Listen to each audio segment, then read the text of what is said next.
Chaki, one nation secretly controls this entire region, Prof. Dr. Marandi. Let me be direct with you from the outset. What we are witnessing in Central Asia right now is not a power vacuum. It is not a competition between regional players. It is not even primarily about oil, gas, or traditional great power rivalry. What we are witnessing is the methodical, almost surgical consolidation of an entire region under the influence of one country that most Western analysts are either ignoring or fundamentally misunderstanding. I am looking at a series of bilateral agreements, infrastructure projects, and military coordination frameworks that have been signed in the past 18 months across 5 Central Asian republics. What these documents represent is not economic cooperation in the traditional sense. It is not simply trade facilitation. What these documents represent is the complete reorientation of Central Asia's strategic alignment away from both Russia and the West and toward Beijing. And most people watching cable news, reading mainstream analysis, have absolutely no idea this is happening. In the next 20 minutes, I am going to walk you through exactly why China has effectively transformed Central Asia into its strategic backyard, why neither Moscow nor Washington can stop it, and why this shift will reshape global energy markets, military alliances, and economic corridors for the next 3 decades. This is geopolitical analysis that demands your attention. Subscribe now if you have not already, because what we are about to cover is being actively discussed in closed-door meetings in Beijing, Moscow, and Washington, but is almost entirely absent from public discourse. Let's start with geography, because Central Asia's location explains everything about why China views this region as existential to its long-term strategy. We are talking about 5 former Soviet republics: Kazakhstan, Uzbekistan, Turkmenistan, Tajikistan, and Kyrgyzstan. Combined population of approximately 75 million people. Combined land area of nearly 4 million square kilometers. These nations sit directly on China's western border, forming a buffer zone between Chinese territory and the volatile regions of Afghanistan, Iran, and Russia's southern flank. But here is what matters more than population or territory. Central Asia contains some of the world's largest untapped reserves of natural gas, oil, uranium, and rare earth minerals. Turkmenistan alone holds the world's 4th largest natural gas reserves, approximately 19.5 trillion cubic meters, according to BP's Statistical Review of World Energy. Kazakhstan produces roughly 1.8 million barrels of oil per day and is the world's largest uranium producer, accounting for 43% of global supply. Uzbekistan holds significant gold deposits and is expanding its natural gas extraction capacity. Now, to put this in perspective, China's economy runs on energy imports. Approximately 73% of China's crude oil is imported, according to the International Energy Agency's most recent data. Roughly 45% of its natural gas comes from abroad. China's industrial base, its manufacturing sector, its entire economic model depends on stable, diversified energy supply chains that cannot be interrupted by naval blockades, Western sanctions, or geopolitical disruption in the Middle East. The Malacca Strait, through which approximately 80% of China's oil imports currently flow, is a choke point controlled by the United States Navy. One carrier strike group, one diplomatic shift in Singapore or Indonesia, and China's energy security evaporates. Beijing understands this vulnerability with absolute clarity. Central Asia offers what the Malacca Strait cannot: land-based energy corridors that bypass American naval power entirely. Subscribe if you are watching this and realizing you are not getting this level of analysis anywhere else. Now, let's talk about what China has actually built over the past decade, because the scale of infrastructure investment is staggering and yet systematically underreported in Western media. Announcement number 1: the pipeline networks. And this one matters more than anything else because it represents physical, irreversible integration. The Central Asia-China gas pipeline system, which began operation in December 2009, now consists of 4 parallel lines: Line A, Line B, Line C, and the recently completed Line D. Combined capacity of these pipelines is approximately 85 billion cubic meters of natural gas per year. To put that in context, that is roughly equivalent to the entire annual gas consumption of Germany. These pipelines originate in Turkmenistan, transit through Uzbekistan and Kazakhstan, and terminate in China's Xinjiang region. The total length exceeds 10,000 kilometers. According to Turkmenistan's state news agency, in 2025 alone, China imported 33.2 billion cubic meters of natural gas through this system. That represents approximately 61% of Turkmenistan's total natural gas exports. But it is not just natural gas. The Kazakhstan-China oil pipeline, operational since 2006 and expanded multiple times, now transports roughly 12 million tons of crude oil annually from the Caspian region directly into Western China. China National Petroleum Corporation holds equity stakes in multiple Kazakhstani oil fields, including the massive Kashagan field in the Caspian Sea. What this means is that China has built redundant, high-capacity energy arteries that make Central Asian economies dependent on Chinese demand and Chinese infrastructure. If Beijing reduces purchases, these countries have no alternative markets of comparable size. Russia cannot absorb this volume. Europe is too far and politically unstable. India lacks the infrastructure connectivity. Received. That is announcement number one. Now let's talk about the economic integration mechanisms because the pipelines are just the foundation. China has systematically embedded itself into Central Asia's financial architecture through three overlapping strategies. First, the Belt and Road Initiative. Since 2013, China has invested an estimated $62 billion in Central Asian infrastructure projects under BRI frameworks. This includes highways, railways, power plants, telecommunications networks, and industrial parks. According to data compiled by the American Enterprise Institute's China Global Investment Tracker, Kazakhstan alone has received over $23 billion in Chinese investment commitments since 2005. The China-Kyrgyzstan-Uzbekistan Railway Project, currently under construction, will create the first direct rail link from China through Central Asia to the Middle East and Europe, bypassing Russian territory entirely. Estimated cost is $8 billion.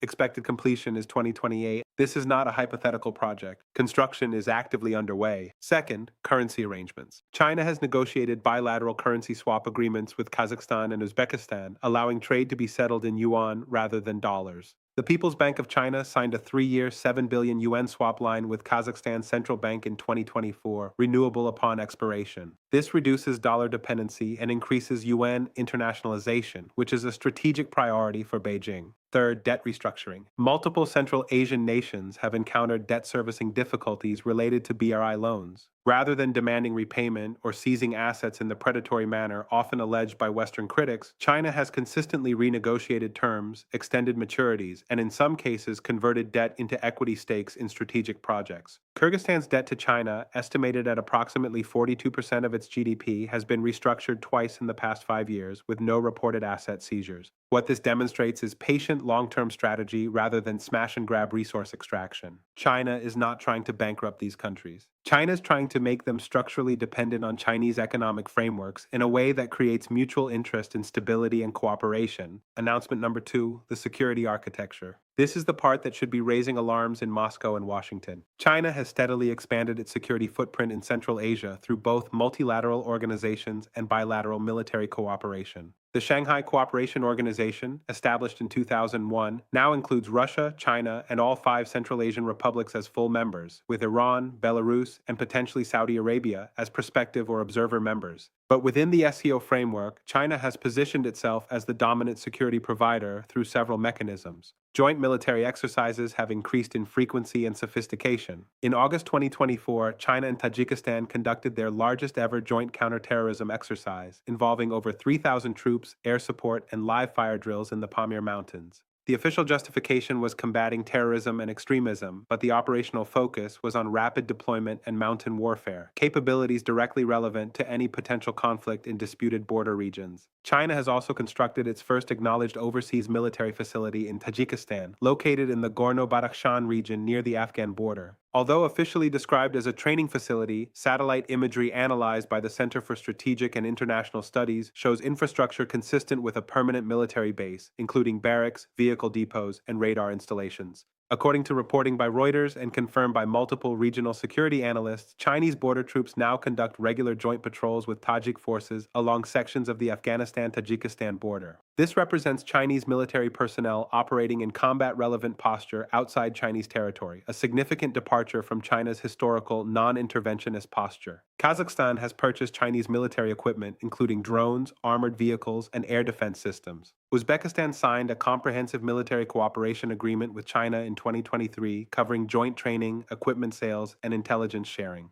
Kyrgyzstan, despite its security treaty with Russia through the CSTO, has quietly expanded defense ties with Beijing. Stay with me, because this is where the narrative completely changes and where the implications for Russia become impossible to ignore. For decades, Central Asia was understood to be Russia's backyard, a region where Moscow held uncontested influence through legacy Soviet ties, the Russian language as a lingua franca, and security arrangements like the Collective Security Treaty Organization. But that era is ending, not through confrontation, but through economic and strategic displacement. Russia's economy, heavily sanctioned and focused on its war in Ukraine, cannot compete with China's economic scale. Russia's GDP in 2025 was approximately $2 trillion. China's was over $18 trillion. Russia cannot offer the infrastructure investment, the energy markets, or the consumer demand that China provides. Announcement number 3, and this one almost nobody in the mainstream media is connecting correctly. China is now the largest trading partner for every single Central Asian republic, surpassing Russia in every case. According to Kazakhstan's Bureau of National Statistics, China accounted for 22% of Kazakhstan's total trade in 2025, compared to 17% for Russia. For Kyrgyzstan, China represents 38% of total trade. For Tajikistan, the figure is approximately 45%. Uzbekistan and Turkmenistan show similar patterns. This trade dependency translates directly into political leverage. When Kyrgyzstan faced a political crisis in 2023, Chinese envoys mediated between factions. When Uzbekistan needed COVID-19 vaccines, China supplied them immediately and in volume. When Tajikistan required financing for hydroelectric projects, Beijing provided concessional loans. The reason China is consolidating Central Asia is the same reason the Soviet Union collapsed. Economic power determines political influence in the long run, and China's economy is simply too large for Russia or the West to counterbalance in this region. Received.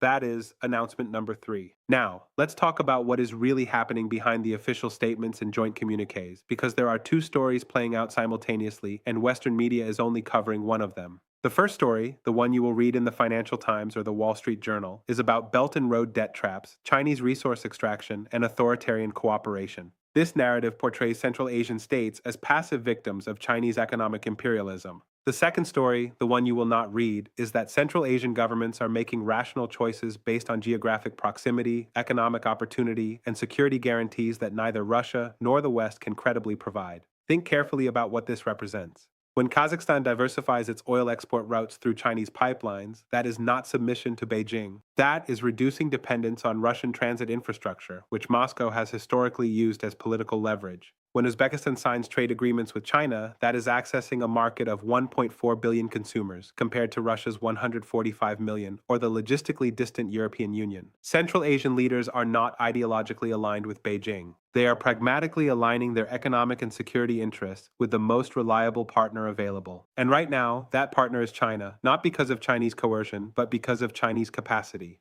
The United States, distracted by Ukraine, the Middle East, and domestic political polarization, has no coherent Central Asia strategy. Washington provides minimal economic engagement, no significant infrastructure investment, and lectures these countries about democracy and human rights while maintaining strategic partnerships with far more repressive regimes in the Gulf. Russia, meanwhile, is economically weakened, militarily stretched, and increasingly dependent on China for its own economic survival. Moscow cannot offer Central Asia what Beijing can, and Russian officials know it. The only question is whether Russia will accept junior partner status in its own former sphere of influence or attempt some kind of pushback that it lacks the resources to sustain. If you are an American taxpayer wondering why this matters to you, what is happening in Central Asia is not a regional curiosity. It is a fundamental restructuring of Eurasia's economic and security order that will determine trade routes, energy prices, and military alignments for decades. The global economy you participate in, the energy costs you pay, the geopolitical stability you depend on, all of these are shaped by who controls Central Asia's resources and transit corridors. This pattern has repeated throughout history, and every time it repeats, the outcome is the same. Let me give you one example that should clarify everything: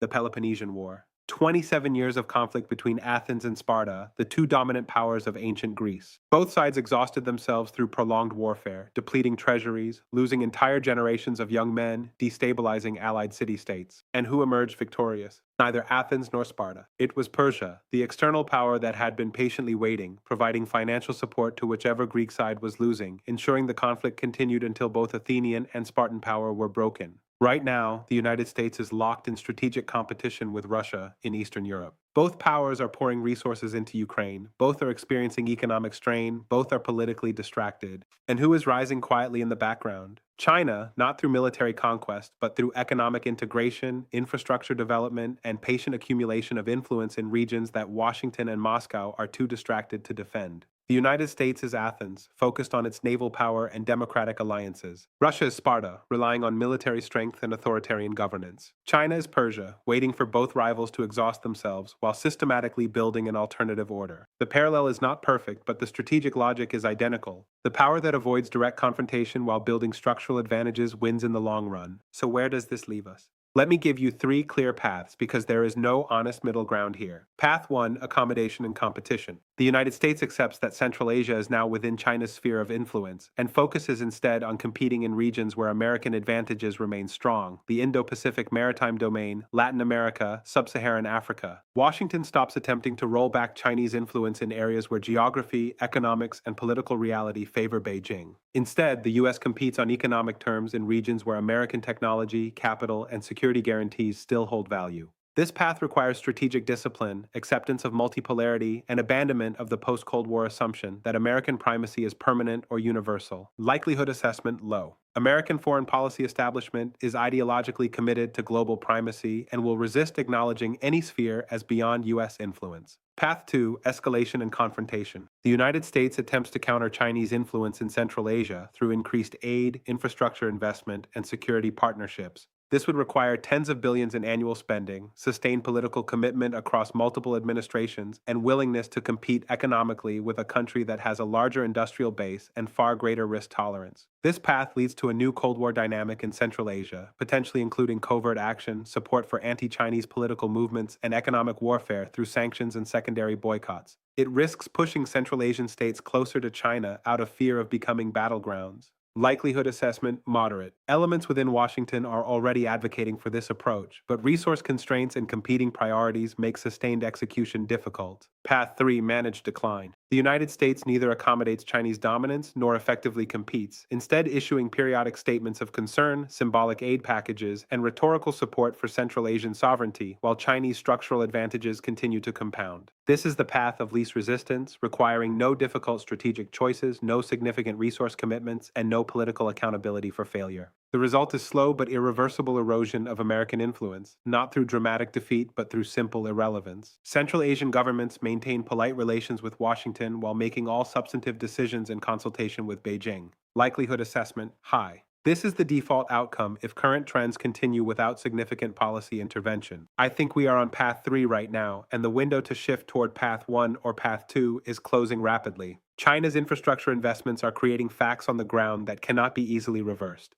Pipeline networks, railway lines, debt obligations, security partnerships, these are not temporary arrangements. They are foundational elements of a new regional order. Here are the questions I want you to take away. First, can the United States develop a coherent Eurasia strategy that accounts for Chinese economic scale and geographic proximity, or will Washington continue treating Central Asia as an afterthought? Second, will Russia accept junior partner status in a Chinese-led regional order, or will Moscow attempt some form of pushback that risks further weakening its position? Third, do Central Asian governments have sufficient agency to balance between China, Russia, and the West, or has economic dependency already eliminated meaningful strategic autonomy? Tell me in the comments what you think Washington should do. Tell me if you believe Path 1, Path 2, or Path 3 is most likely. We will keep tracking every development in Central Asia, every infrastructure project, every security agreement, every shift in trade patterns. That is what this channel does every single day. Subscribe now. Share this analysis with everyone in your network who is trying to understand the restructuring of global power. Turn on notifications so you do not miss the next update, and we will see you in the next analysis.